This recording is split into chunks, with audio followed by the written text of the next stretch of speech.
جی، السلام علیکم۔ آج ہم ازدواجی زندگی کے حوالے سے گفتگو کریں گے۔ یہاں پر جو ہے یہ معاملہ بہت ہی ہمارے معاشرے میں سنگین ہوتا جا رہا ہے، کہ لوگ جو ہے اس کو ایک معمول سا بناتے جا رہے ہیں، جو اس کو اللہ پاک نے سخت ناپسند کیا ہے۔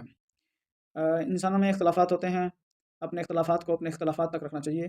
خوش رہنے کے لیے بہت ساری وجوہات ہوتی ہیں اور ناراض ہونے کے لیے کوئی بھی وجہ ضروری نہیں ہے۔ تو ہمیں وہ وجوہات ڈھونڈنی چاہیے، ان وجوہات کو لے کر خوش ہونا چاہیے، چھوٹی-چھوٹی خوشیاں انجوائے کرنی چاہیے۔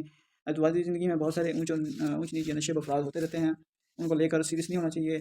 زندگی کو ایک فروٹفل اور انجوائیبل بنانے کے لیے ضروری ہے کہ کچھ باتیں ہمیں کان کے اندر انٹر ہی نہیں ہونے دینی چاہیے، اور سب سے بڑی بات ہے اپنے جو ہے پارٹنر کو سیلف رسپیکٹ اور اس کو سمجھنے کی بھرپور کوشش کرنی چاہیے۔ آپ کو ایز اے لیڈر ہونا چاہیے، تاکہ آپ جو ہے اس کو لیڈ کریں۔ آپ ایز اے ڈرائیور ہیں، آپ لیڈ نہیں کریں گے تو کوئی آپ کو لیڈ کرے گا، جس کی وجہ سے آپ کو بہت سارے مسائل کا شکار ہونا پڑے گا۔ تو سب سے بڑی بات یہ ہے کہ آپ اپنے